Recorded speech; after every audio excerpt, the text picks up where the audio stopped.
Hello, thank you for joining me for this episode of Carl vs. Reality.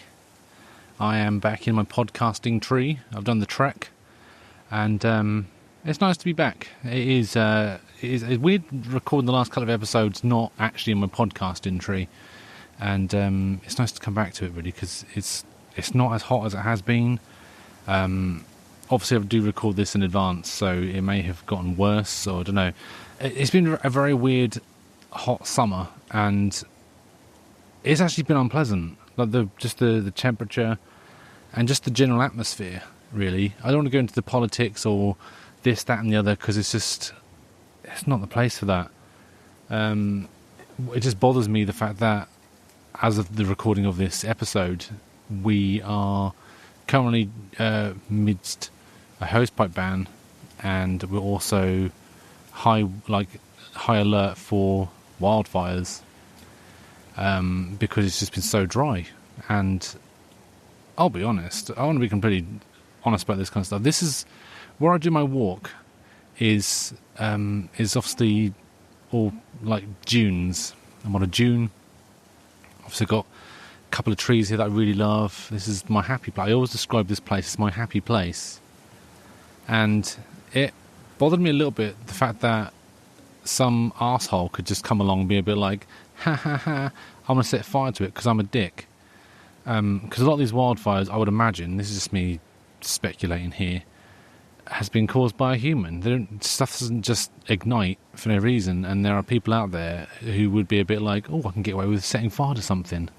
I'll go do that, and then absolutely desolate a massive chunk of natural beauty. And, you know, there's a place near where I live called Dunwich Heath. It's been absolutely, burnt to the ground. This lovely area, it took weeks to put out and, dampen and all this, that and the other. And it's just horrible. It did sort of bother me to think about this place where I am now.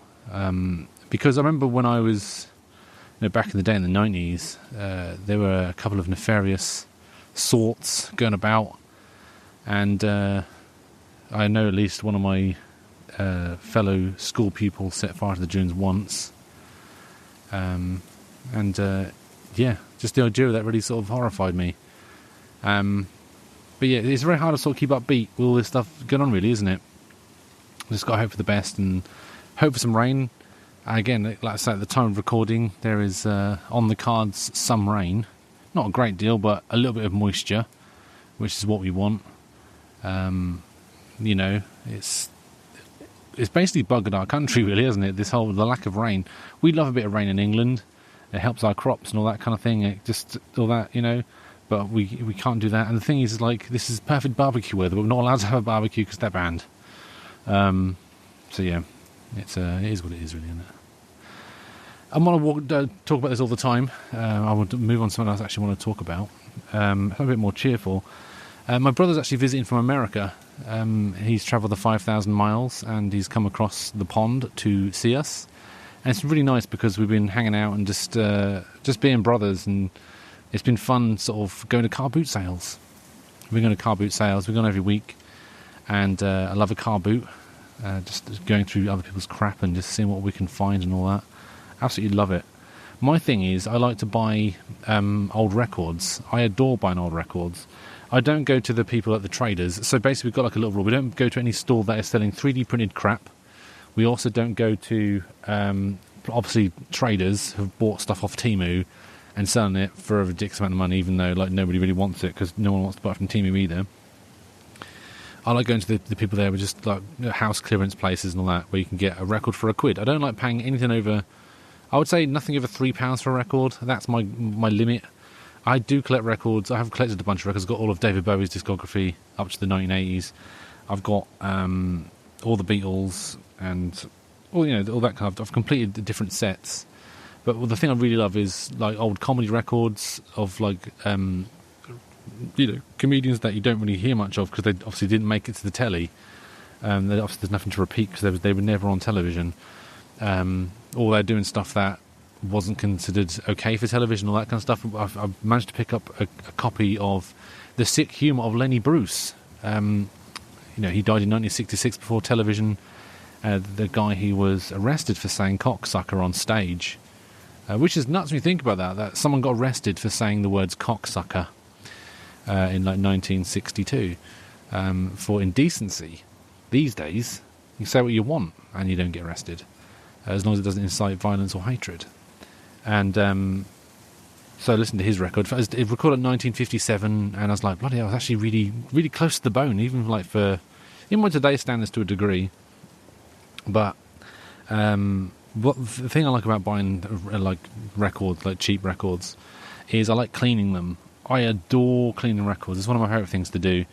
I like just spruce them up and all that kind of thing. So, as an example, I bought my favourite TV show, like sitcom, is Steptoe and Son. I love it. I just love it so much. It's just very well written, very well performed, and all that kind of stuff, you know. And they released a bunch of records in the 60s, and the BBC released 3 of them, and I didn't know that. I always had the first one, but I managed to pick up the next 2. I was like, oh, brilliant! I've got the full set. So I got them home, and I've got this brush thing, and I started getting all the dust off it. You'd be surprised about dust that you can't physically see on a record that is there, but you can't see. So I get all that off with my little brush, and then I've got a solution of 80% distilled water to 20%, 99% rubbing alcohol, a little squidge of washing up liquid just to break the water tension, and then I clean it, and it's just all shiny and lovely, and then I put in like a new inner sleeve, like a new white sleeve that's nice and crisp, and then I've then put that inside like a plastic sleeve to protect the sleeve. And it's funny because it looks amazing, and just it's funny the amount of care I go into these records that no one really cares for. My brother was like, how much is it actually worth? I went, nothing. They're not worth anything.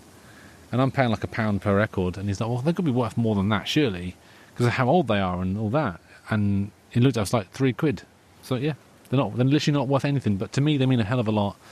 My collection of old comedy records that I like buying.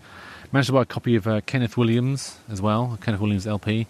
George Carlin. Managed to pick up a DVD of Bill Hicks. What else did I manage to get? I like buying just the weirder records, like bird calls. Someone's gone out there. This is very me. I like nature recordings and all that, because someone's actually gone out in the 60s recording bird song, right, and then like making like extensive notes about the birds and where it was and the weather and all this, and it's just so detailed, and I absolutely love all that kind of stuff. Someone's got all that effort. I also managed to pick up a record. My brother nearly shat his pants when he saw it. I don't know what it was, but I also like the sort of weird records, and so I managed to pick up like a BBC LP of sound effects, because now they release sound effect LPs. The idea being that you want a sound effect for your production, you can use the BBC sound effects, because there's lots of them. You can use them as much as you want on amateur production. You want to use it commercially, that's different. Anyway, so I bought this record, really good condition to be fair, and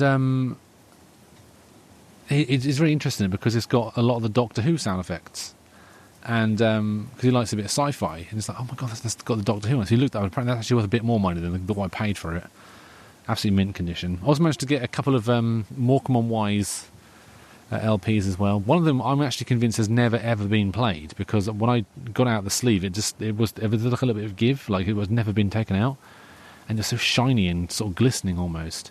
I cleaned it. I was like, there's no dust in this whatsoever. This has never been out of its packet in all the time it's been on this planet. But yeah, so that's quite nice, really. So yeah, it's just a nice sort of hobby, going around just finding records and cleaning them and doing those bits and pieces. It's very meditative. I'm really into that, as you're well aware. I'll be honest, I'm struggling mentally at the minute. It's just very hard for me to be able to just find time for me. Me and my girlfriend have been saying this, that we feel almost claustrophobic of just the amount of things that we've got on our plate at the minute. We just don't have any time to do anything. Like, I'm just finding those few minutes to get this podcast recorded and uploaded, and that's luckily I managed to streamline that so much. I don't edit. I just basically I basically got a little shortcut that I created, sorts all that stuff out, and then I'm done with it. But then, like, as a project I want to do, like an audio project of like a nature record. I spent a day recording nature sounds, and that's a project where I want to make it into a 24-hour stream.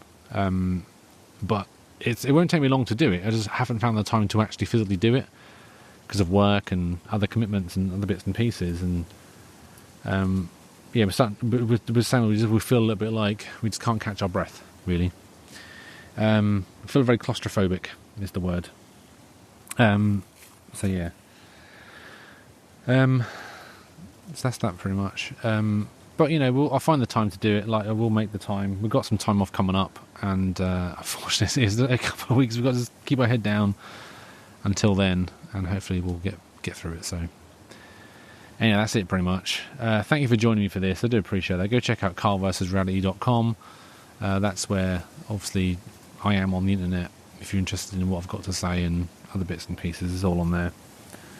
I'm on Mastodon and all that kind of stuff. So, yeah. Anyway. Catch you all again soon. Hope you have a good rest of your day. Don't forget to take care of yourselves and each other.